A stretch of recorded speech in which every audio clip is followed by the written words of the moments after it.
Welcome to SuperTalk, the podcast that scratches your superhero itch. Just two suburban dads nerding out over superhero stuff on the small screen and the big. Buckle up, people. Enjoy the ride. I mean, come on. What the hell? All right, Professor YouTube, please like and subscribe. Episode 99. Strap in. I mean, buckle up. Make sure your shoelaces are tied because we're going to get into it. Professor, are you ready, sir? Yes, sir. In 3. Welcome to Super Talk, the weekly podcast dedicated to news and reviews of comic book media on the big and small screen. This is episode number 99. I'm your host, Brian Professor Pettis, and with me, as always, is my illustrious co-host, Titanium Tony Estrella. Titanium. Professor. It is our 99th episode. Penultimate episode from 100. Yeah. This is a special occasion. We've got, cheers to you. I mean, 99 episodes is a long way. Last double-digit episode. I mean, we can never say we're in double digits again. We haven't killed each other with the scepter or Thor's hammer. We got plenty of weapons around here. We got the Wolverine claws. We got all kinds of things. So I think it's going very well. Yeah. It's just absolutely been a blast. 99 is a milestone for us. And the 100th episode, we got a little something special, don't we? Yeah, we're coming up 100th episode. So quick reminder for our audience, we're on a brief, short holiday hiatus next week. We're not going to be having an episode next weekend because our 100th episode is coming to you. We're going to be doing a live recording from Guapo's in Fair Lake Shopping Center, Chantilly, or Fairfax, Virginia. 1 p.m., December 26th, on Monday. It's a federal holiday. Please, people, just show up and come visit us, have some fun, drink some margaritas, support the show. And look, Titanium, we're now reaching like some capacity limits, I think, for the restaurant. From what we understand as far as who's coming to this thing, it's going to be a big deal. I've got confirmation for quite a few people, and so have you. So I think it's going to be a blast. I think it's going to be a lot of fun. I actually think, and it's kind of turning out to be a Super Talk Podcast party, and we're just going to be like off in the corner doing the podcast while everybody else is having fun and having a blast. Yeah, I think the podcast will be an interruption of a party, basically, that's happening. So. I've heard from many people that they're coming to support the show. And you know what? Thank you so much. Look, we've had an enormous support from our internet community. YouTube, you guys are continuing to just crush the numbers for us. You're fantastic. We get great numbers on the podcast downloads. And our local community here in the Washington, D.C. area has been very supportive as well. And I think we're just kind of overwhelmed with the amount of support we're going to be getting on that day. I'm really looking forward to it. I think it's going to be a lot of blast. We got a bunch of stuff to give away. I got a bunch of stuff we're going to give away. So I think after the podcast... We have some special giveaways as well. Some special wrapped giveaways, I think, the professor's talking about. So after the podcast, we're going to be handing out tickets and drawing some names for some tickets. And we got a bunch of swag and a bunch of really cool gifts to give away. So it's going to be a fun event. Guapos is talking about creating some happy hour type drink specials for us. We're going to have a little tab, a very little tab at the bar. So first drink's on us. So please come by, have a drink. We'll have a Q&A at the end of the podcast for those that want. We're going to be hanging around, answering questions, getting your insight on what you think is going to happen in Phase 5, what you feel Phase 4 was all about, and what's going to happen in Phase 5 and Phase 6. So it'll be a fun episode. Please come out and join us. Yeah, we're going to do a little bit of a recap of our first 100 episodes. We'll talk about a lot of people we have to thank, as you can imagine, and then we're going to be looking forward to some of the things that are coming up in the future. So, look, be there Monday, December 26th, 1 p.m., Guapos in Fairfax, Virginia. Please join us live. We'd love to see you there. We also want to thank the listeners that bring the show to you. Those are our patrons. Patreon.com/SuperTalk is how you become a member. I get asked a lot by people, hey, we love your show. We download it every week. What can we do to help you guys out? Join the patron. I mean, really, it costs you $1 every time we come up with an episode, and you can become a patron, and you're supporting the show directly. Every dollar that we get back, believe me, we are returning directly back to our audience. 20-fold, 50-fold, 100-fold. So if you want to support us, that's the best way to do it. Patreon.com/SuperTalk Absolutely. is how you become a member. Well, let's get into the show this week. Review section, couple of comments. We every week over the last few weeks, we've been reviewing the Titans season that's on HBO Max. We found out that last episode was their mid-season finale, and they're now on a hiatus, and we don't have a date for when they're coming back. I think it's going to be somewhere in the 4 to 6 week time frame, probably coming back sometime in the mid to late January. So we'll get the second half of the Titans season in a few weeks, but they are on a hiatus. We did get the premiere of Doom Patrol Season 3. That dropped this past Thursday. If you guys haven't watched that show, it is a DC comic book show based on a DC team called the Doom Patrol. First 2 seasons, it is a wacky, crazy show. As a matter of fact, I have not watched the premiere of Season 3 because I still haven't finished Season 2. It is a whacked-out show with some whacked-out characters. But there's some history there. Beast Boy was originally in the Doom Patrol when he first premiered in the comics before he became part of the Titans and the Teen Titans. So that's where he actually premiered. So Doom Patrol has a lot of history in DC Comics, but that season premiered, and there's some Brendan Fraser. Look, this guy, from what we hear, is up for an Oscar this year for The Whale. Yeah. This guy who was probably one of the biggest male stars in Hollywood for many years, was in the Mummy franchise, had a bunch of big hits, and then relatively just disappeared. And the story behind, there's been a lot of articles that come out since he's gotten some Oscar attention. He basically had a nervous breakdown, became so consumed with being a good actor that it really kind of affected him mentally, and he had to step away from the business for a long time. Well, his first big break coming back was Doom Patrol, and he's been in that series, and he's done such a great job. But then he got this great part in The Whale, and look, he's probably going to be nominated for an Oscar. So this just goes to show you, man, it's just like never give up, man. You never know what's going to happen. So he's been awesome on the show, on the Doom Patrol show. He plays this just rude, crass version of a character. He's really, really, really cool. So check out the show if you haven't seen it. It's worth a watch for sure. All right, so we'll get into the news section. I tell you, the rumors flying all over the place right now. A lot of the news this week is related to our topic of the week, which we'll get to, but I do want to touch on a few things. So there was an anonymous leak, and look, when there are these anonymous leaks on the internet, what I'll say is anytime we hear these, you have to take what comes in them with a grain of salt, because it's not an official announcement, didn't come from Marvel, all these other things. That being said, it is shocking how many of these end up becoming true. Yeah. So I will say this is not official. However, take this for what it is.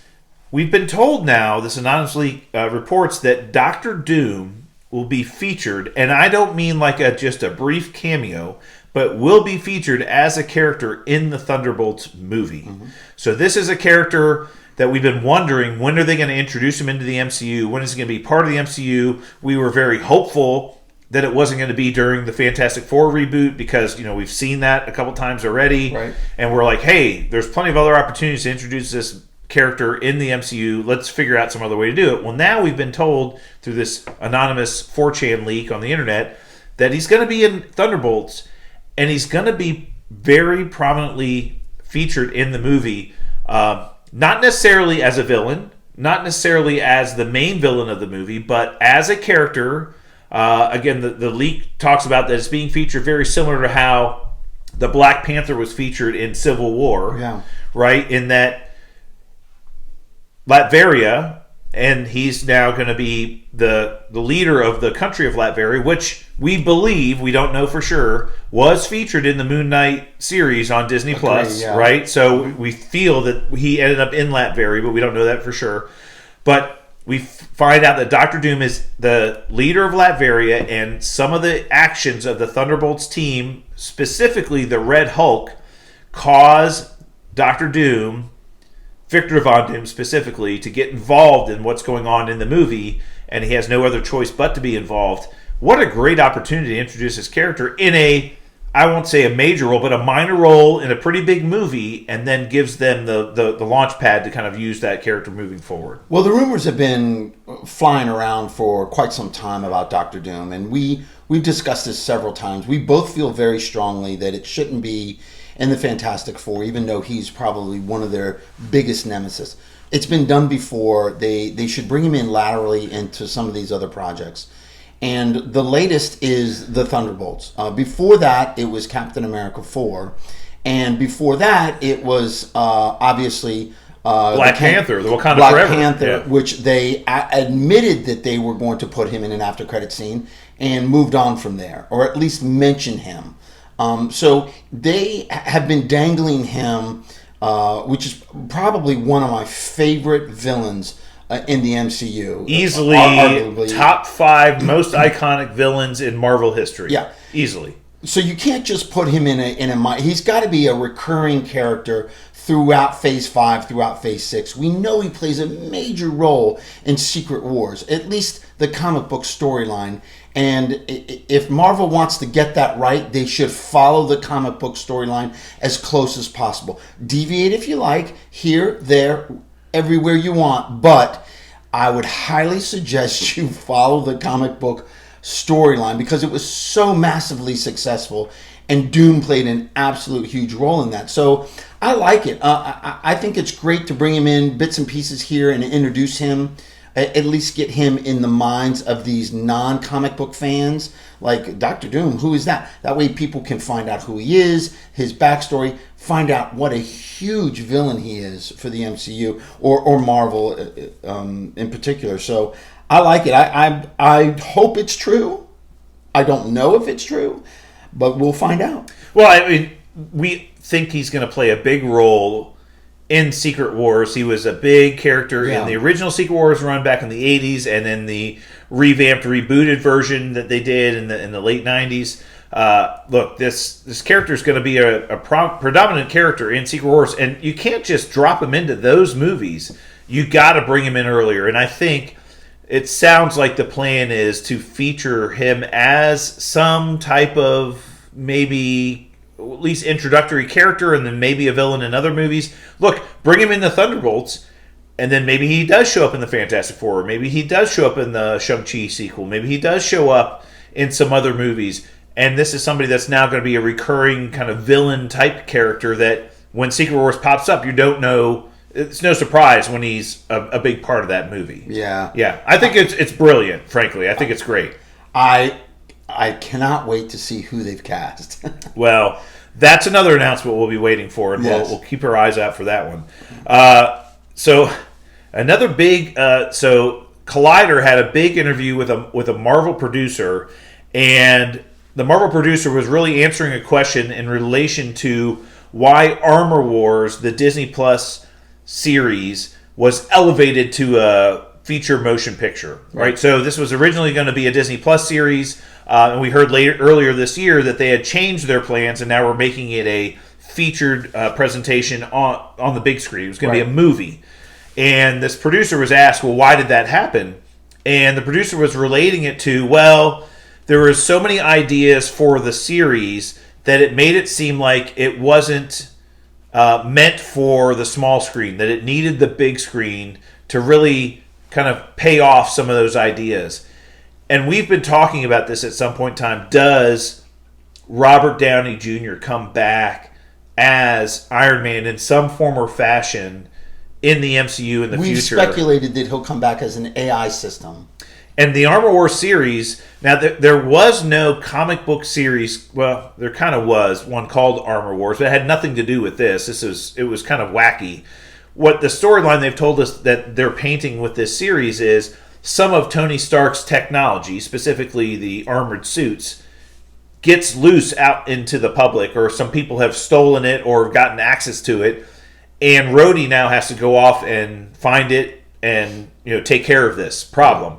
And that was a subsection inside of the Iron Man comic books and the War Machine comic books.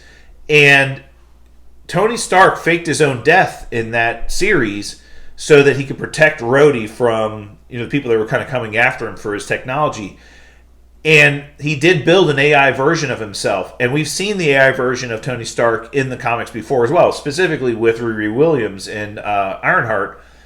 And so what a better series to bring Tony Stark back, or bring Robert Downey Jr. back as Tony Stark, as an AI version of himself who has access to these suits and kind of help Rhodey out, give him some advice, then in the Armor Wars movie. And if you're going to bring Robert Downey Jr. back, you're not putting it on Disney Plus. No. You're putting it in the theaters. Of course. So this may be why they elevated this to a theatrical release. And you know what? That alone would make this a must-watch movie. Absolutely. And especially if they tie in the hunt for vibranium in that with the Armor Wars type of storyline. I think that would be great. I also would see it make a lot of sense if they brought Doom in that in some aspect, or at least as an ancillary threat in the background. Maybe he's the one pulling the strings. Doom has armor, and some of his armor technology is based on some of Tony Stark's technology, and it would make sense if maybe some of that technology made its way to Latveria, and who knows where this is all going. But I do think at some point in time we're going to see the return of Robert Downey Jr. And this, I think, would make the most sense. And again, you wouldn't put him in Disney Plus. You would do it on the big screen. And maybe that's some of the ideas that really elevated this. When we first heard the announcement that this was going to be elevated to a big screen production, we said it has to be the story. Yeah. It has to be. They saw the story and was like, okay, this is too big, and it's so good that we're going to elevate it to a... Well, this particular producer made it seem like it was a budgetary thing. Well, our budgets for our Disney Plus series aren't the same as they are for movies, so we had to make it a big... because some of the budgetary requirements for this show were beyond Disney Plus. Well, hang on a second. They've spent a ton of money on some of these Disney Plus series, more than they spent on some of these big... they spent, from what I hear, they spent like $200 million on Ms. Marvel. Yeah. So don't tell me that that's these Disney Plus shows. Well, that's why Disney Plus is in the red. Right. That's why he fired the head of Disney Plus. Right. Their budgets are exorbiant. They're way out of whack for what they're getting and what they're bringing to the table. Right. So. If you're going to spend $250 million on a Disney Plus series, why not make a motion picture and just release it to the theaters? But you could make a special presentation and still have that same fanfare and that same excitement without that huge budget. Which they're learning. Yeah. Yeah, and they're figuring it out. I think we're going to see some major changes, as we talked about last week. But yeah, this is great. I think Armor Wars, Don Cheadle has done a really good job with the Rhodey character. I do believe, and we've hinted at this at some point in time in previous episodes, I do believe we know that character is featured in Secret Invasion, which is coming out early next year. I do think we are in for some changes to that character, specifically about what happens in Secret Invasion. Look, this Armor Wars series or movie now is I think there's some big ideas they're thinking about right now. So yeah, agree. Yeah. All right, and another good announcement. We'll get into a lot of DC stuff here shortly, but Colin Farrell went out on social media and teased the fact that they are going to be beginning filming of the Penguin series that Matt Reeves is doing for DC. We're thinking that, or we've been told that this might be released to HBO Max, but it also may be something they're doing on the big screen. Again, a lot of stuff up in the air now. But Colin Farrell did tease that, hey, we're starting to film the Penguin series. He did promise a couple of follow-up series to The Batman that he did with Robert Pattinson, and one of them was specifically focusing on Colin Farrell's the Penguin character. Right. So he did tease that now that they're going to begin filming soon. So that's great news. The fact that they're moving forward with that project and they're kind of letting Matt Reeves move forward with his stuff is really good. Yeah. We hear the Batman sequel has been greenlit. And that's moving forward. So we'll see. We're going to get into that in our topic of the week because that's all part of it, the DC universe. But yeah, Matt Reeves hit a home run with the Batman. So you got to give him a little leeway with whether it's an HBO series or what they're planning. You got to give him a little leeway. Apparently there was 2, right? There was the They were doing an Arkham series. They were doing an Arkham type of series. Arkham series and the Penguin series. And his Batman 2 sequel. Yeah. So, hey, Matt Reeves did such a great job with that, and it was a huge hit. I think the reboot was incredibly successful, kind of like the Batman Year One kind of idea. You and I really enjoyed that movie. Yeah. And Matt Reeves is a visionary, I think, and very creative, and again, we'll get into this here in a few minutes, but I think James Gunn kind of has these people like him, like Matt Reeves. It's like, keep doing what you're doing, because what you're doing is great. So, all right, well, and we're going to get into that.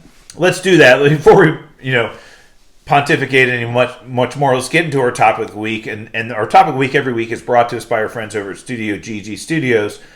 I hear through the rumor mill that they all did make it back successfully from Key West, so everybody's okay, right? Everybody's fine, yeah. All right. They all did make it back. All the Corner on the Cob members, Corner on the Cob, the man band, they all made it back to the Studio GG Studios safely. So okay, well, that's good to know. Yeah, absolutely. And we'll be giving them major props next episode when we talk about 100th episode. But thanks for all your support, Studio G. You keep bringing it to us, and thanks for everything you do for us. Yeah, absolutely. So the top of the week this week is really about this massive shakeup of the DC Entertainment Universe, or DCEU. We had a number of huge announcements this past week. Specifically, started with a huge article in the Hollywood Reporter. Hollywood Reporter is a very well-respected trade magazine for Hollywood. And when articles make their way there, there's some veracity to them. There's some sources behind the articles. And they came out with a huge article this past week talking about some of the massive changes that are occurring at DC after the changeover when James Gunn came back in to take over. James Gunn take over the creative side, and these were alarming announcements that they came out with in the Hollywood Reporter. We'll kind of touch on what was in the Hollywood Reporter. Specifically, the first and foremost big announcement was Wonder Woman 3.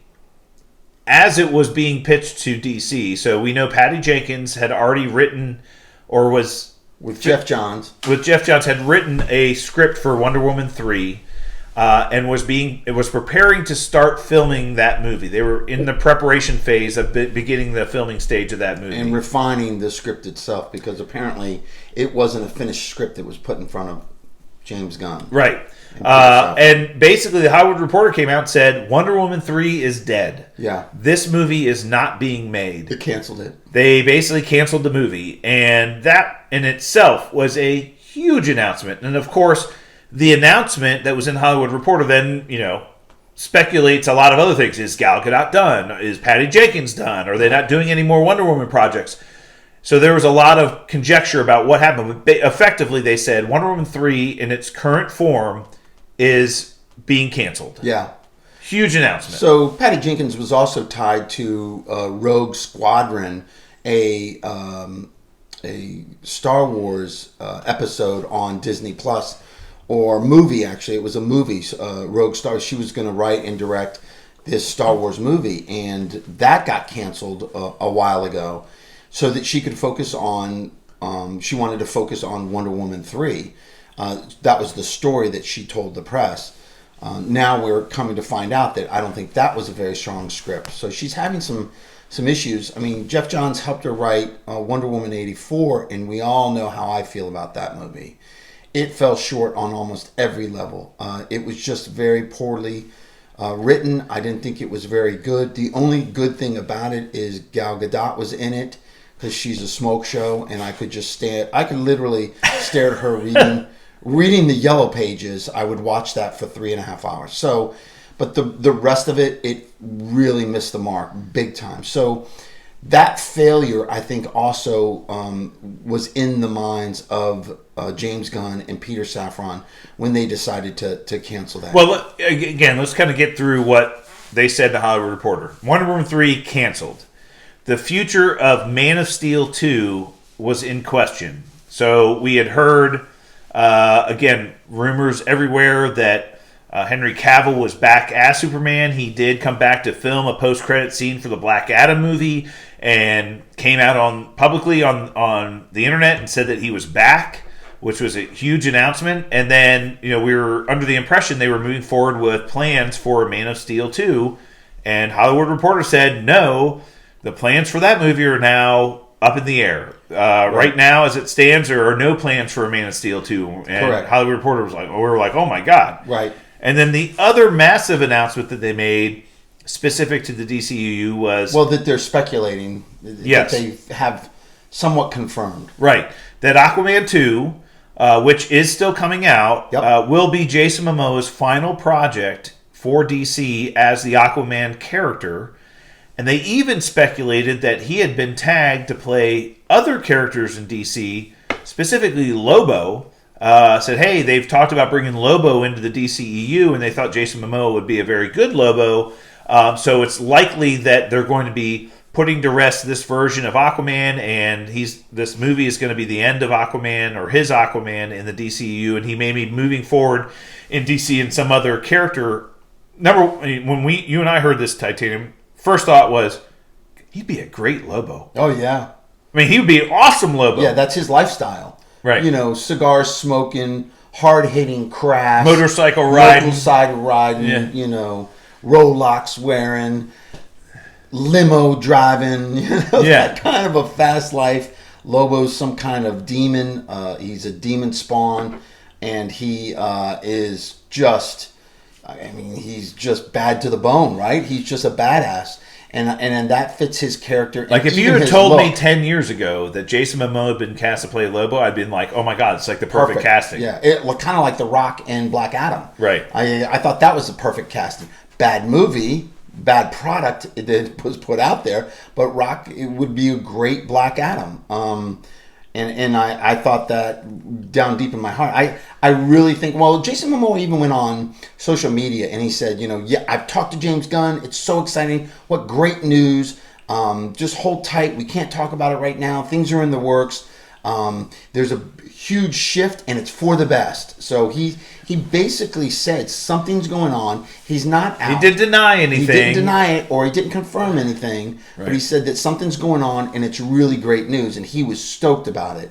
And I think that's what it is. I think that's what he's talking about. We know how much trouble that project's been in. Again, that movie was scheduled to be released this year around Christmas, and it was delayed an entire year, not coming out until next holiday season.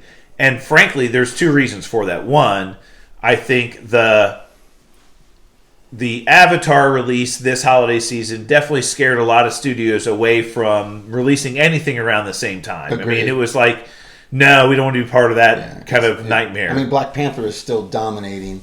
I don't think it's dominated completely. I think there's another movie out there that's doing pretty well. But you're right. I think Avatar comes out next weekend, December 17th, 16th, and it will dominate the holiday season for sure. It's already speculated to break pre-sale tickets. So I think it's going to be a huge movie. Yeah, and the whole Johnny Depp, situation that happened definitely put Amber Heard's future in Hollywood, let alone with the DCEU, in jeopardy. And she had been, from what we understand, featured fairly prominently in the plot. And we understand that they were going through some major reshoots and rewrites to kind of either take that character out of the movie completely, or recast the character, or diminish the character's role. So there's all kinds of stuff going on there, but I think they had to take some time to do all that too. But this project, still a lot of questions about what's going on with it. Next Christmas, next December, it's coming out. Right. A year from now. They delayed the thing for a whole year. So, I mean, it had effectively almost been completed, and they delayed it an entire year so they could make some massive changes. So the Hollywood Reporter came out with this bombshell report with all this speculation, and James Gunn responded on Twitter about it. The next day. And he put out a long statement, a very good statement. Basically, the gist of it was, wait, be patient.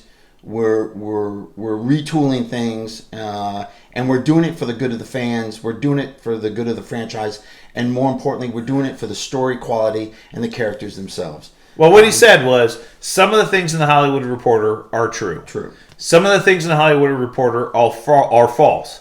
Other things that were in the Hollywood Reporter article have not yet been decided. So and yes, basically he was like, some is true, some is completely false, some of it we haven't figured out yet. Just give us some time, and we're going to have some announcements. We do know that James... Yeah, you had told me this, right? Yeah. That they're presenting this week? James Gunn has been presenting to the executives at DC about his plan, right? What is my 10-year plan for the DCU and all the properties we have now? Him and James, Peter Safran Right. are laying that out right now. They were laying it out. And until the executives sign off on their plan and what they want to do going forward, there's no reason to make any massive announcements. But I do think announcements are coming, and I think we will eventually get some announcements. In January. Right. I wouldn't be surprised. I mean, you have to. I think that they most likely will front the release of Shazam that's coming out in February. I do think we're going to get some announcements ahead of that movie when they're going through the promotional process of that. So the one thing we know, here's what we know for sure. All of the projects that are slated for release in 2023 are moving forward as planned. So we will get Shazam 2, Fury of the Gods in theaters early next year. Yeah. We're getting that. It's been in the can. They're ready to release that. We know that's happening. We know that the Flash movie, as a matter of fact, was moved up a week, I believe. The release date was moved up a week. So that is coming out early next summer. We know Blue Beetle is coming to the theaters late next summer as well. So we're excited about that. That movie is coming out in the theaters in August. And then we know Aquaman 2 is coming out in December next year. All four of those projects will hit the theaters next year as planned. No deviations from them being released or coming to theaters. They're happening. That being said, there's a number of things about each one of those movies that either may be changed last minute, some plans that they had for those movies may be adjusted because it may not fit into their long-term vision. And I'll cite a few things. Number one, we know in Shazam! Fury of the Gods, Gal Gadot has a cameo in that movie.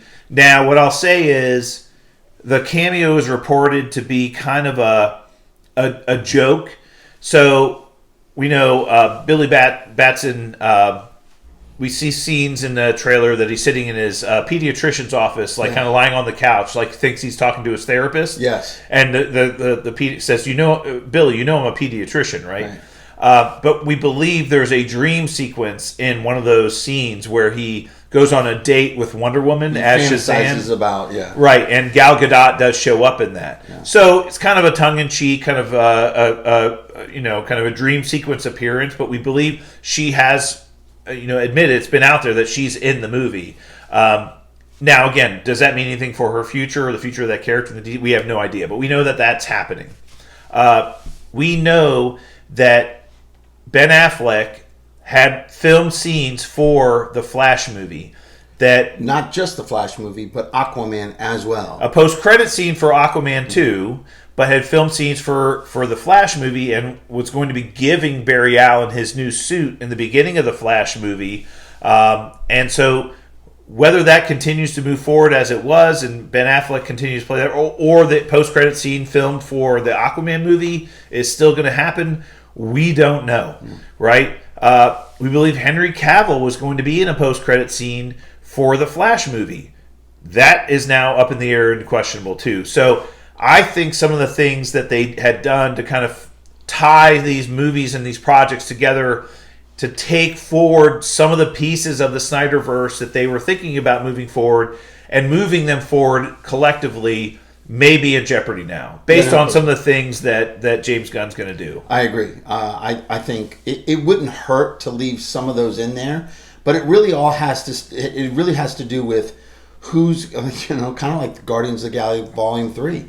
Who's going to live and who's going to die? Who's going to move forward in their characters? And I really think that James Gunn and Peter Safran are looking at what's successful, what works, what can we move forward with that we know the fans will show up to the movie theaters. We know the fans will post and spend, $12, $17 on a movie ticket. Who will they do that for? We know they'll do it for Wonder Woman because it was very successful. So I think, my opinion, is I think Gal Gadot, it will be moving forward Wonder Woman. If not, I get that. It's just an opinion.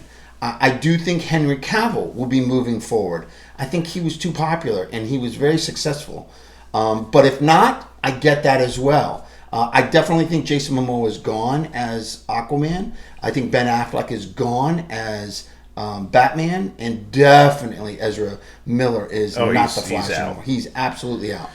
I think he's got big plans, and I'm excited to see them and how they fall out. But those two characters would be the only ones that make it. But that being said, Professor, you let me know what you feel.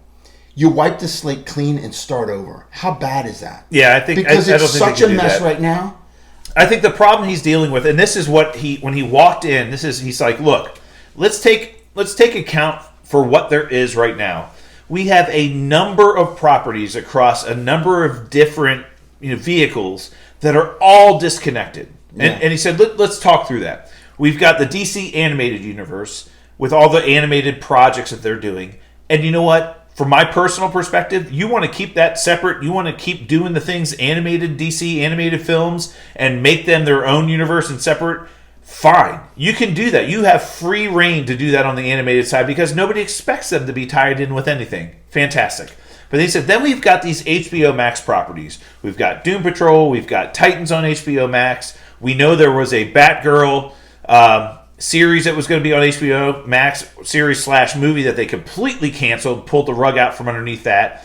So we have these HBO Max properties that aren't tied into anything, right? And so what do we do with those? We have this CW properties, what they called the Arrowverse. They completely blew that away. They said, we're canceling that entire thing. Yeah. The Arrow, Flash, Superman and Lois, all those, they're all gone. Yeah. Stargirl, it's all, see you later. It's all finished. Yeah. So they've already talked about that. But then we have the Snyderverse, which I'll call, the version of the Flash, Aquaman, Batman, Superman. Justice League. The Justice League characters that we have today. Yeah. Shazam, I would think is kind of, and Shazam's kind of in a weird position because there's never been an official tie-in with that character in the Snyderverse. Correct. Yet. So he's kind of been out of his... We had the kind of post-credit scene in the Superman first... shows up at the lunch table. But it wasn't Henry Cavill, and so there was kind of this little tie-in, but we don't really know. But we have the Snyderverse, and I think... And again, Black Adam may or may not have fit into that universe. We'll kind of see. Well, obviously, the post-credit scene of Black Adam says that it does, so we'll kind of figure out where that happens. We have that, and then we have Todd Phillips and everything he's doing with the Joker series, right? We had the huge successful movie, The Joker. Joaquin Phoenix wins a freaking Oscar playing the character. Obviously, The Joker 2 gets greenlit, and now they're making a freaking musical with Lady Gaga as a sequel, which just began filming, by the way. Oh, I think it's been filming. And you and I are like, what the heck are they thinking? Yeah. But Todd Phillips and everything he's doing with the Joker character is kind of on its own. And then we have Matt Reeves and what he's doing with the Batman character and year one kind of sort of. And Robert Pattinson and that version of Batman, completely independent, completely on its own, completely separate from everything. So James Gunn's and then we have another HBO Max property, Peacemaker, phenomenally successful series, connected to the Snyderverse through the final post-credit scene that we had in the series. But how does that connect, or is it connected, or how will it go forward? We know they're doing a season 2 for that. Yeah. So just could be a standalone. So many different properties across so many different pieces that are not connected or right. And he's like, people, we have phenomenal characters, phenomenal actors, and we can get people to make great stories. We got to find a way. One of the things that Marvel has done has said everything we do is interconnected in some form or fashion. That they're all part of the same universe, that they're all part of the same storyline. We're going to find a way to tie them all together. He said DC needs to do the same thing. So do we move forward with a separate Justice League universe apart from what Matt Reeves is doing, apart from what Todd Phillips is doing, and say, well, okay, literally, if I were to count right now, today, I believe there are 5 versions of Batman that I know of in current properties. You've got Robert Pattinson. Mm-hmm. You got Ben Affleck. Mm-hmm. In the Flash movie, who's coming back? Yeah. Michael Keaton's coming back. Michael Keaton. You got it. It was on the tip of your tongue. It was on the Michael tongue. Keaton's coming back. We have the version that was in the Titans series. The guy that was in Game of Thrones. He played the Batman. Yep. Right? And then you've got the animated version of Batman or whatever. But you've got all these different versions of Batman. It's like, okay, as a consumer of all of this, which one is the Batman I'm supposed to be really excited about and supporting, and and who's going to be the one I'm going to be really focused on going forward? Look, nothing against Ben Affleck. I as a matter of fact, I think the version of Batman that he played was pretty good. Yeah. I liked his version of Batman. Sure. But if he's going to be Batman in DC going forward, make him Batman. Yeah. And if you want to say that what Matt Reeves is doing with Robert Pattinson is completely separate and it's a different universe and it's all by itself, fine. Don't tie it into anything. Don't bring in other Justice League characters. Don't do any of those. No problem, right? But I feel, and this is just a personal preference, what Matt Reeves is doing is so good. Why aren't you tying that into the future vision of the DCEU? Mm-hmm. Why don't you tie in that version of Batman to the rest of the Justice League characters that you're trying to build as a foundation for the future of DC? Yeah. Why not? Right. Get rid of Bennett. And you and I've talked about this before, Titanium. The Flash movie, from my perspective, is a massive ability for them to hit the reset button on the DCEU. Yeah, we've talked about that before. Right. And I felt that It should have been done after Aquaman. Aquaman was supposed to come out this December, and had it come out this December, and then we got the Flash movie next summer, it would have been this massive reset button. You could have sent Ezra Miller into the future to help try to save his mother. He realizes he's messing around with time. He shouldn't be doing this. It's a bad idea. He resets everything the way it's supposed to be, comes back to his current universe, and not only is it not Ezra Miller playing the Flash anymore, he comes back and it's a different actor playing the character. Get rid of Ezra Miller that way. Convenient. But everybody who is back in the DCEU is the actor or actress you want to play those characters going forward. You could hit the massive reset button right there. Have the end of that movie be him coming back, goes to the Hall of Justice or whatever, and everybody that's playing those characters is the actor you want to be playing those characters for the next 5 years. Yeah. And you have Robert Pattinson sitting there as Batman if you wanted to. Well, you got to tie him down to a large contract, but yeah, I get what you're saying. You could recast all of them at younger actors, so you have that 10-year longevity. But you could have Gal Gadot. You could have Henry Cavill. Of course. Right? Yes. But then you have, let's say, Gal Gadot, Henry Cavill, Robert Pattinson as Batman. They're all there, right? And this is who we want to move forward with. Bring in the Green Arrow. You could bring in a new Flash. Green Lantern. Right? Green Lantern. Exactly. You can do it all. And I hope, and I don't know, but I hope that's what they're doing with the Flash movie, because we know Ezra Miller has zero future with DC. Yeah. Zero. Yeah. And so the fact that they filmed this movie and that there's a story already and that we know Michael Keaton, and there was like rumors that Michael Keaton was going to be this multiverse version of Batman that was going to show up in multiple projects. I'm like, what are you talking about? It's like so... And James Gunn walks into this and going, what are you guys doing to me? Right. This is ridiculous. Yeah. I agree. I think that what a great opportunity, especially with Flashpoint, to reset the whole universe and get it right, or change what your vision should be. What throws me is that Aquaman comes after, way after. So not much can be done with the Aquaman character. Now that being said, at the end of Aquaman, there could be an after credit scene saying that Aquaman, this whole story of Aquaman actually happened before Flashpoint. And then something happens at the end credit scene, and he's gone. So it's going to be very interesting. And another, let me ask you, Professor, is this the end of Snyder? Is the Snyderverse gone? Are we getting rid of that? Because I'm reading online, even some of the diehard Snyderverse disciples are starting to wane. Like, okay, maybe it is a good idea we hit the reset button.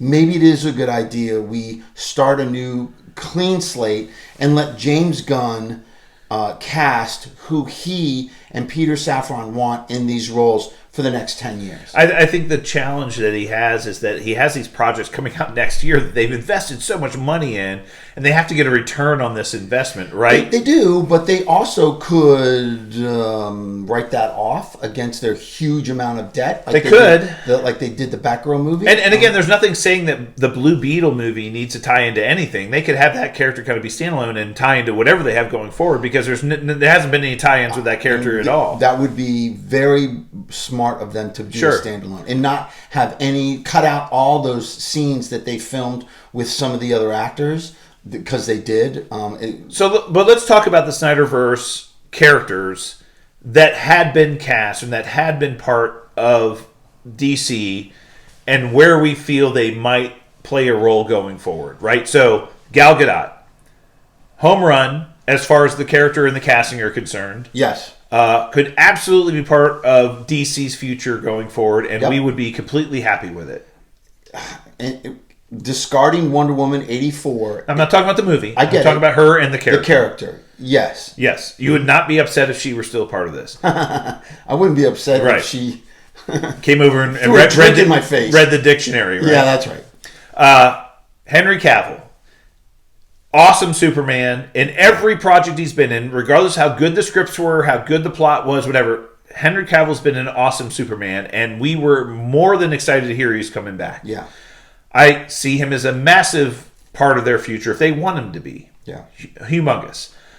So far, those two characters are in my please stay. Okay.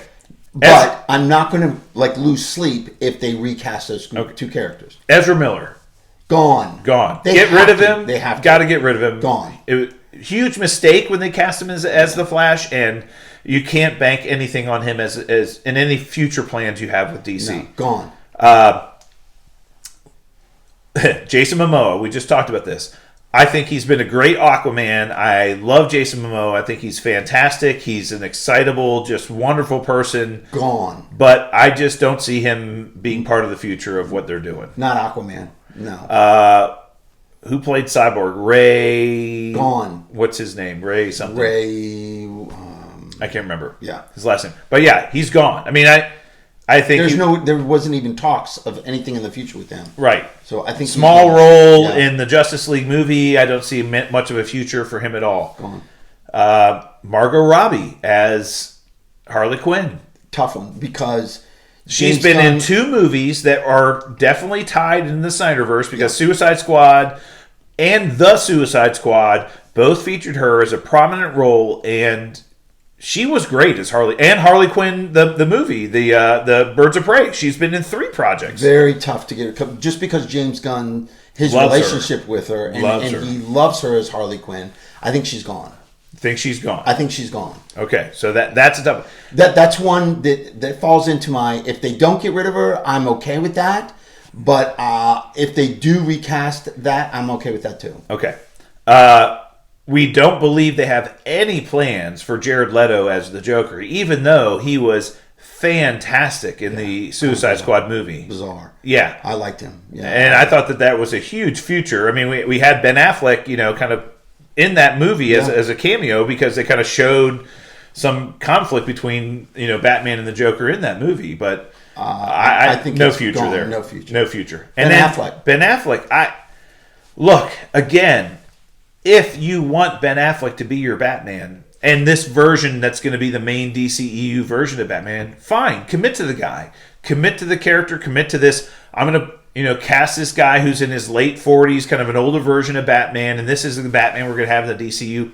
I'm fine with it, but, man. And again, he had gone through some personal problems, was dealing with some, alcohol addiction issues, and got divorced and then got remarried, and then all this other stuff was going on in his personal life, and maybe he's got that all under control now, but I don't know. It's like personal opinion. If you recast Batman, fine. Yeah. Like, I'm not going to miss Ben Affleck, but if you're going to commit to Ben Affleck, then commit to the guy. Well, we know there's been reports, and we know that James Gunn is committed to some continuity in not only in the movies, the shows, some of the animated series, even some of the video games, not all of them, he said, but even some of the video games will tie into his 10-year plan. So with the animated, the TV shows, the movies themselves, and some of the games, I really think it would not be a bad idea to cut bait and do a clean slate. And just cut all these people we just mentioned, just start over. Start over. Not saying that they're not great actors. Not saying that I loved some of them.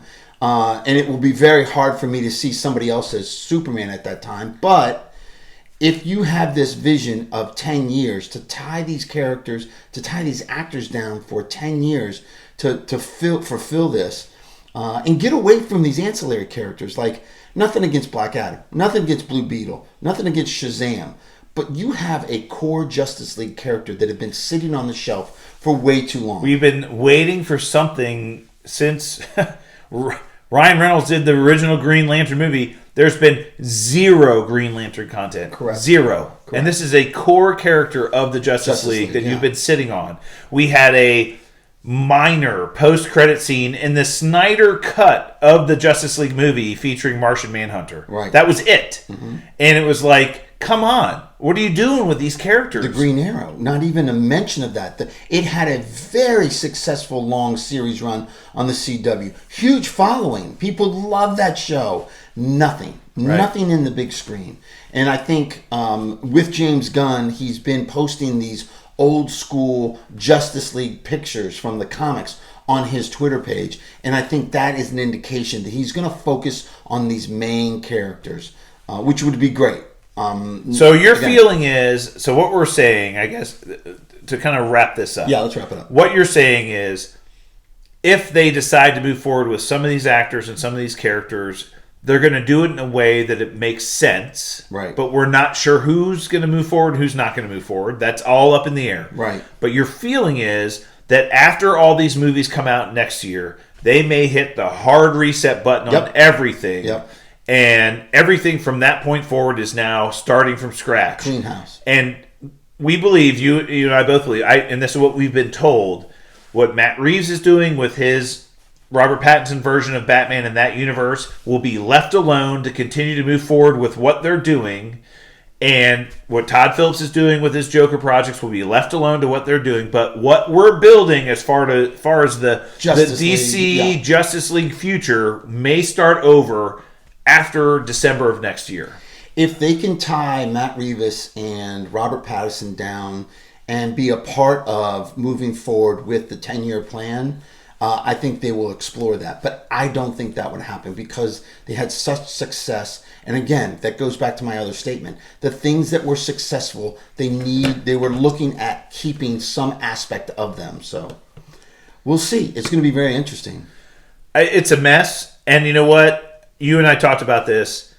I trust nobody better than James Gunn to figure it out. Absolutely. Literally, I think he's got a vision. I think he's got a plan.